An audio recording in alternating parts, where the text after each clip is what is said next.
दोस्तों, हम सभी का ध्यान अन्य ग्रहों की तुलना में हमेशा से मार्स यानी मंगल की ओर रहा है और पिछले कई शताब्दियों से आसमान में एक लाल चमकता हुआ तारों के रूप में मंगल हमेशा से हम लोगों को अपनी ओर आकर्षित किया है। पिछले कई दशकों में हमारे वैज्ञानिकों को इस ग्रह में बर्फ के रूप में पानी मौजूद होने का सबूत तक मिल चुका है। What we're going to announce today is that Mars is not the dry, arid planet that we thought of in the past.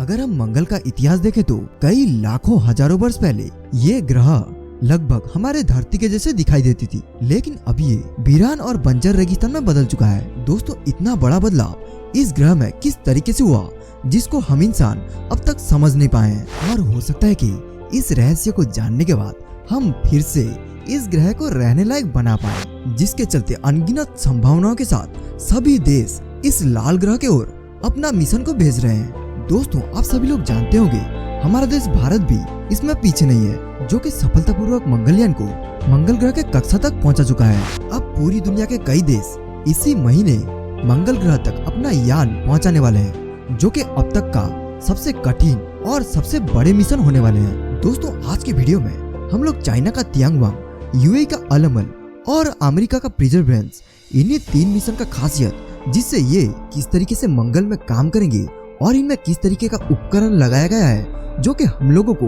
मंगल ग्रह के बारे में कौन कौन सा जानकारी देने वाला है, ये सब कुछ इस वीडियो के दौरान जानेंगे।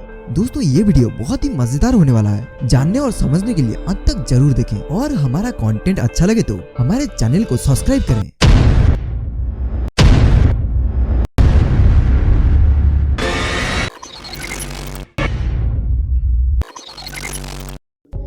दोस्तों, सबसे पहले जानेंगे चाइना के तियांगवेन 1 मिशन के बारे में। तियांगवेन, जिसका मतलब चाइनीज में निकल कर आता है स्वर्ग पर सवाल। इस मिशन को 3 भागों में कंप्लीट किया जाएगा, जिसमें लैंडर और एक ऑर्बिटर और रोवर होने वाला है। इस कारण से ये मिशन अब तक का सबसे महत्वाकांक्षी मिशन होने जा रहा है, क्योंकि चाइना एक ही लॉन्च के जरिए मंगल में इन तीनों मिशन के कंपोनेंट को पहुंचाने वाला है, वो भी चाइना के पहले ही प्रयास में। और दोस्तों, मैं एक बात बता दूं, अब तक कोई भी देश इस तरह के मिशन को भेजने में सक्षम नहीं हो पाए हैं। मतलब एक बार में ही लैंडर, ऑर्बिटर और रोवर को मंगल ग्रह तक सफलतापूर्वक पहुंचा नहीं पाए हैं, और मंगल ग्रह तक पहुंचने के लिए कई महीने तक का समय लगता है। और दोस्तों, इतने लंबे प्रयासों के बाद जब कोई यान मंगल के वातावरण में पहुंचता है, तब मंगल उस यान को कोई गर्मजोशी से स्वागत नहीं करता, जिसको नासा उसके अपनी भाषा में 7 मिनट्स ऑफ टेरर कहता है। ये वो समय होता है जब कोई भी लैंडर उसके सबसे नाजुक दौर में होता है। उसके बाद ये लैंडर मंगल के सतह में उतरता है, तभी शुरू होता है रोवर का सफर। इस मिशन का खास लक्ष्य रहा है कि इस ग्रह का वातावरण और जियोग्राफिकल स्ट्रक्चर यानी भूवैज्ञानिक संरचना जानने के साथ साथ वायुमंडल को भी समझने में मदद करेगा, जिससे हम लोग जान पाएंगे कि क्या मंगल ग्रह में कभी जीवन रहा होगा, और रहा हो तो किसके रूप में, जैसे कोई पौधा या हम इंसानों के जैसे, या और किसी रूप में। दोस्तों, इस तियांगवेन 1 मिशन में लैंडर और रोवर के साथ साथ ऑर्बिटर होगा, जो कि इस मिशन का एक महत्वपूर्ण अंग होने वाला है। और ये ऑर्बिटर एक कैमरा, सरफेस रडार और मिनरोलॉजी स्पेक्ट्रोमीटर और पार्टिकल एनालाइजर से लैस होगा। इन सब इक्विपमेंट के जरिए मंगल के बारे में तथ्य जुटाने के साथ साथ ये एक कम्युनिकेशन रिले के रूप में काम करने वाला है, जो कि धरती से कोई भी सिग्नल को मंगल में मौजूद लैंडर और रोवर तक पहुंचाएगा। अगर हम इसके लैंडिंग की बात करें तो 16 फरवरी 2021 तक ये यान मंगल के कक्षा तक पहुंच चुका है, और मई 25, 2021 तक इस मिशन का रोवर मंगल के सतह में उतरने वाला है। हमारे दूसरे नंबर पे आता है परसिवरेंस। दोस्तों, ये मिशन को नासा के द्वारा मार्स पे भेजा गया था, जो कि सफलतापूर्वक मंगल में उतर चुका है। और आप देख सकते हो परसिवरेंस के द्वारा ली गई हुई कुछ इमेज सैंपल। ये रोवर अपने आप में ही एक लैब है, क्योंकि इसमें इस तरह के इक्विपमेंट लगाए गए हैं जो कि मंगल के सतह को ड्रिल करके उसका सैंपल को कलेक्ट कर सकता है, और ये कई तरह के एस्ट्रोबायोलॉजिकल टेस्ट भी करने में सक्षम है, जिसमें ये रोवर जान पाएगा कि क्या कभी मंगल के जमीन में जीवन मौजूद था। और इस मिशन को मंगल ग्रह के J0 क्रिएटर में उतारा गया है, जिसमें मंगल में कभी पानी रहा होगा तो यहीं पर ही रहा होगा, और पानी का मतलब जीवन, जिसके चलते जीवन को तलाशने में ये जगह परसिवरेंस के लिए एक महत्वपूर्ण जगह बनता है।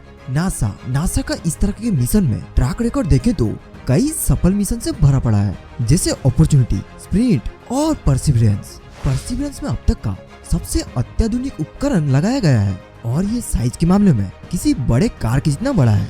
अगर आप इस रोवर के बारे में डिटेल में जानना चाहते हो तो आप हमारे कमेंट सेक्शन में जरूर बता सकते हो। और इस रोवर के अंदर एक हेलीकॉप्टर को भेजा गया है जो कि पहला ऐसा एयरक्राफ्ट होगा जो मंगल के वायुमंडल में उड़ने वाला है। इसका मुख्य उद्देश्य है कि ये एक पाथफाइंडर के रूप में काम करेगा जो कि परसिवरेंस के लिए रास्ता का चुनाव करने वाला है। दोस्तों हमारे लिस्ट के तीसरा नंबर पर आता है यूएई का मिशन अल अमल, जिसका मतलब होप यानी आशा है। और इस मिशन का उद्देश्य मंगल ग्रह का जलवायु है। यह सैटेलाइट को आप मंगल का वेदर सैटेलाइट भी कह सकते हैं, जो कि एक ऑर्बिटर के रूप में मंगल ग्रह को परिक्रमा करने वाला है। यूएई का अल अमल अंतरिक्ष यान, जिसको कई देशों के मिलते जुलते प्रयासों की मदद से बनाया गया है, जिसमें भारतीय स्पेस एजेंसी इसरो और जापानी स्पेस एजेंसी और खुद यूएई का स्पेस एजेंसी शामिल है।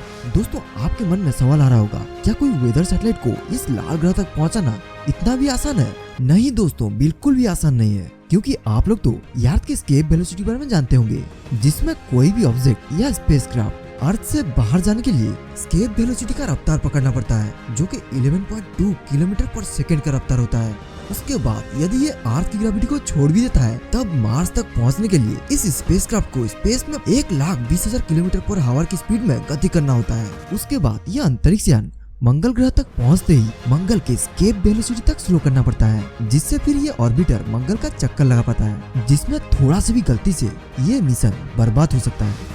इस ऑर्बिटर का स्पेसिफिकेशन के बारे में बात किया जाए तो ये चौड़ाई में करीब 7.5 फीट तक है और ऊंचाई में 9.5 फीट तक। अगर हम इसे कार के साइज से कंपेयर करें तो एक छोटे कार के जितना।